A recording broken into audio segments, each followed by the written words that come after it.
Hello, it's Dr. Show, the Flyfoot Doctor. Welcome to my channel. If you're new here, please subscribe at the bottom. Hit the bell notification so if I post any kind of videos or anything, you would be notified and you'd get to watch it. Well, as you already know, I'm a podiatrist, and what I want to talk about today is mainly the match process. And so yesterday or 2 days ago, we had match, both for medical students as well as podiatry students. Now, I do have friends in both fields. I know it's been a while since I've been in that position, maybe 7+ years? Oh no, it's over 8 years now. Oh my goodness, I'm old. But anyways, I still do have some friends and some colleagues and some mentees that are in their 4th year of medical school or in their 4th year of podiatry school and just got matched. And for all of you guys who got matched, congratulations. I am so proud of you. I am happy for you. You are beginning a phenomenal journey, and it's going to take blood, sweat, and tears. But you knew about this. You chose this lifestyle. This lifestyle didn't choose you, you know? All right, so I'm filming here in my car today because this thing, the idea just popped in my head and I wanted to drop it like it's hot. Drop it like it's hot. All right, and so I said, you know what, before I head back to the office, let me just film this right now and we can edit it and I'll put it out there because I want this video to encourage someone. I want this video to be uplifting to someone out there and to let them know that it is not the end of the world. So, as the title of the video suggests, you didn't match. You don't have a residency program now. Uh-oh. Now what? What happens? Is it the end of the world? Honey, I'm here to tell you, no, it's not. Things happen for a reason, so do not get dismayed. Don't worry, everything will be okay. The first advice that I'm going to give you is take a deep breath. I'm sure you've already done that by now, but if you haven't, just take a deep breath. Just calm down. Now let's re-strategize, okay? We're not going to let this, weigh us down. If at first you don't succeed, pick yourself up and try again. This is not the time for you to be shy. You need to reach out to everyone you know. Students, residents, fellows, attendings, other clinicians, any doctor that you know, reach out. You should have had an email draft that has already been set up just in case. I know we have to be confident and plan and not expect that something like this is going to happen where you don't match, but you have to be prepared. Failure to plan is planning to fail. Sometimes. Actually, most times. But in this situation, if you don't have an email draft, create one now. Create an email draft and send it everywhere. Grab as many emails as you can. This is the time to just cast your net as wide and as far as possible. There's no wrongdoing in this. Send emails. If you have telephone numbers, call everyone. Send text messages. Create a draft and edit it per the doctor that you're going to send it to, or per the resident, or per student. This is not the time to be timid or worried about what people are going to think, because at the end of the day, this is your life. Right? You didn't match. And so you have to do everything in your power to get what you want. And guess what? In a few years, people are not even going to remember. Quick story. I have a good friend of mine, very good friend of mine, and she didn't match. Now she's practicing in a multi-specialty clinic. It wasn't until I was trying to make this video and I just kind of, threw out questions. They're like, hey, what do you do when you don't match? What are people doing these days? And then she goes, oh, well, what I did. And I was like, wait, well, you not remember? Oh, she didn't match initially as well. So she gave me some good insights. But my point is, people are not going to remember this in a few years. So don't be shy. Don't feel embarrassed. Don't feel intimidated. I know that you're probably going through a struggle right now and it's not pretty and you feel crappy about yourself. Take that time you need, 5 minutes. Okay, maybe 10. Take that time you need, but we need you to bounce back, okay? Now, you didn't match. I think one of the first things you need to do after you've reached out to everyone, and I mean everyone, is to try to figure out why didn't you match. Was it your interviewing skills? Is it the fact that you didn't rank excuse me, enough programs? Is that what happened? During your interview, when you went to, did you go visit them? When you visited them, were you social enough? Did it seem, most of the programs you picked, did it seem like an environment where your personality will match with their personality? Was there a mismatch there? Did you want, for podiatry students especially, did you want a heavy surgical program, but then you kind of went to, I don't know, some VA program that didn't really do as much surgery, and you kind of were uppity and kind of turned your nose up at them and they saw that? How was your academic participation? Did you read research journals? Were you very active in participating when they had academic meetings? These are the things that you need to think about when you were applying for residency programs. Did you widen your geography? Now, personal story again. I was married, I was engaged by my 4th year. And so I knew that I wanted to be in a specific geographic location. So I applied to every residency program in Texas. Now, I had great opportunities in the Northeast. Matter of fact, Inova was hot cake, and I'm not sure if it's still hot cake, but it was hot cake then. And I had a great opportunity. I probably shouldn't be saying.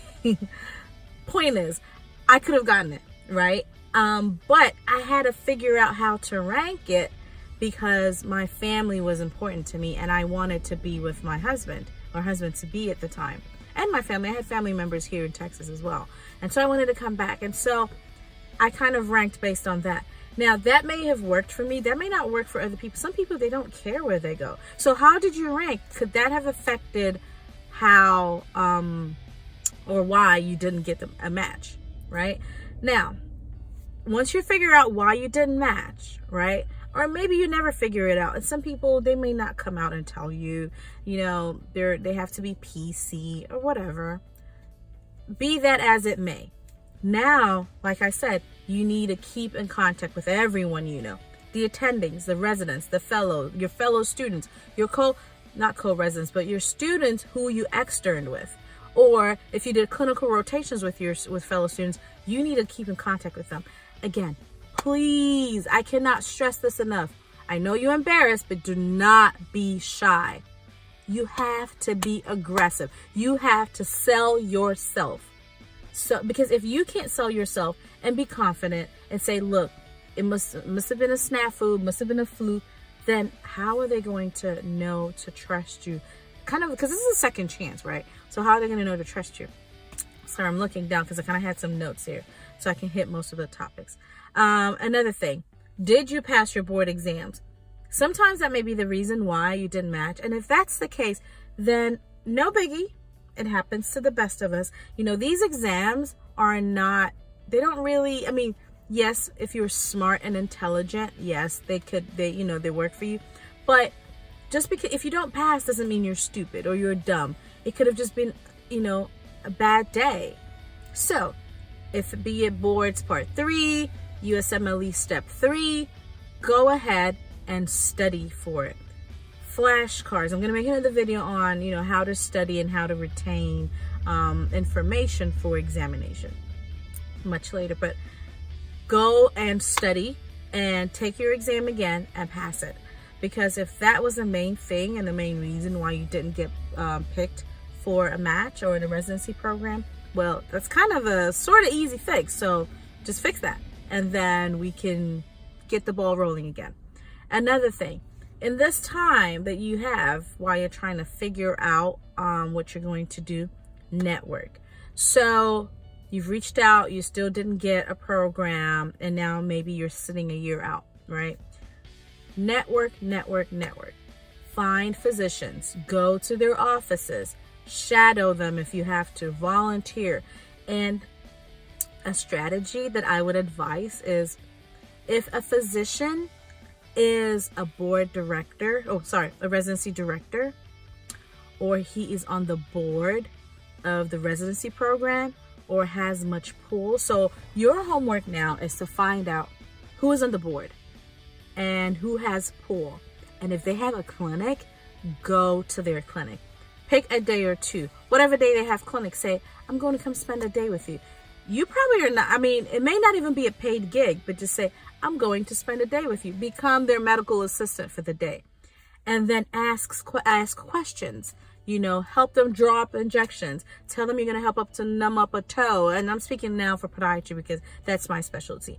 You know, if it's a wound, you know, and they debride it, help them apply the dressing. Kind of even give the medical assistants a little break, you know, go above and beyond. You want to kind of like impress them, because especially if it's a really good program, or even if it's just any program that you want to get into, and that is someone who is on a board of directors or has pull, if you kind of show them what you can do and your work ethic and your academic knowledge, then you've been doing a month-long or a year-long interview, such that once the interview time comes the next year around, now you've passed your boards, you've been doing this year-long interview, they've seen your face countless times. Your interview is not going to be really that hard, and chances are you will be at the top of the list to get picked to match the next time around.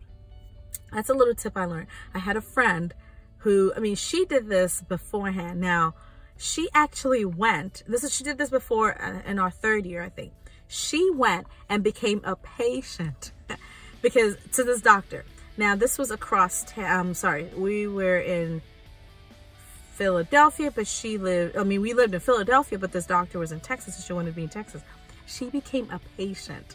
And so she would go and see this doctor and, you know, start talking to this doctor and just kind of, you know, get to know him. And this program didn't have an externship. Again, this is for my podiatry students. And so there was no way for her to really sell herself or put herself in front of him. So when she became a patient, she really, you know, that was her way in. And then she could ask for time to volunteer or come in and shadow.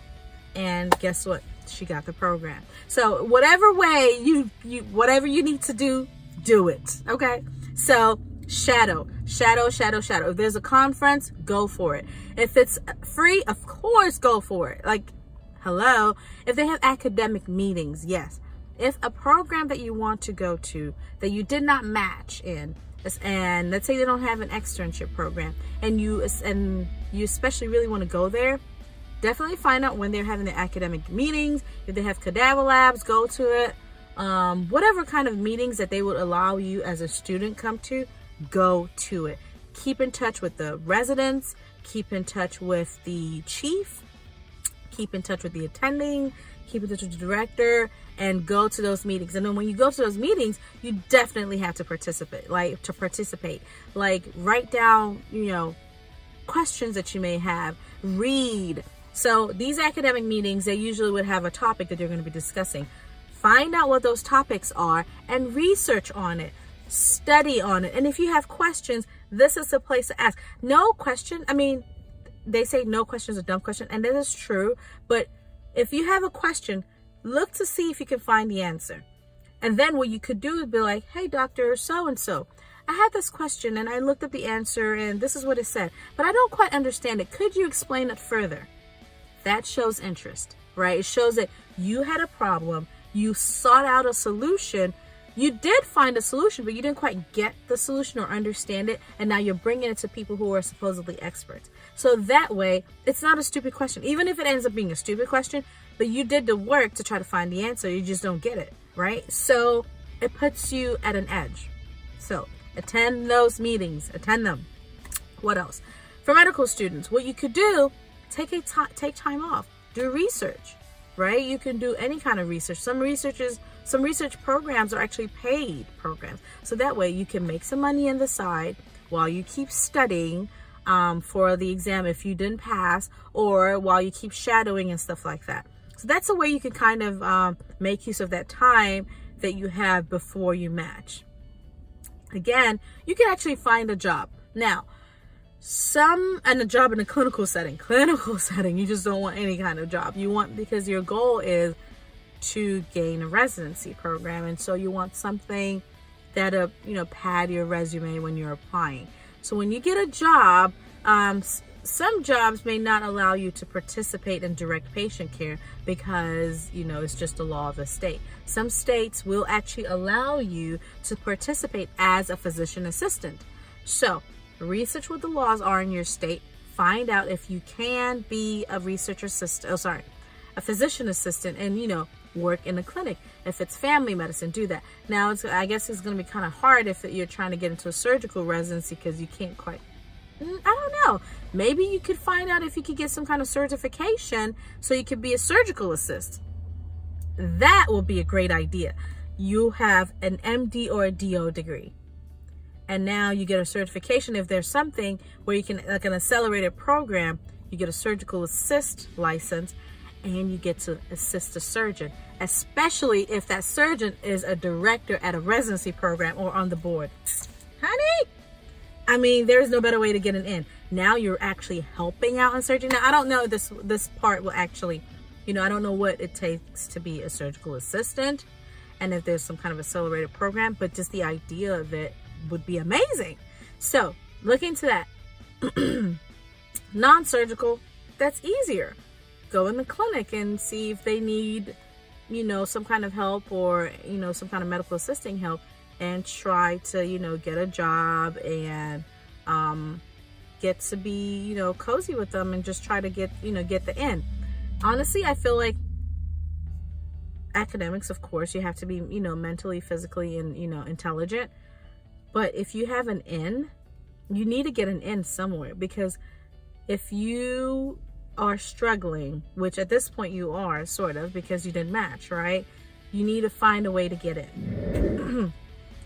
Now, let's say you've done everything you can and you still don't match. Darn it. Well, another option, if you're at the point where you're like, I'm over it, I'm done, you could obtain an advanced degree.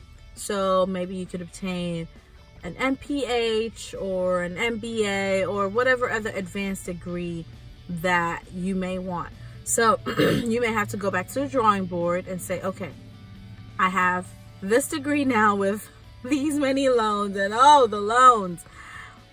But then how can I plan? What can I do to re-strategize?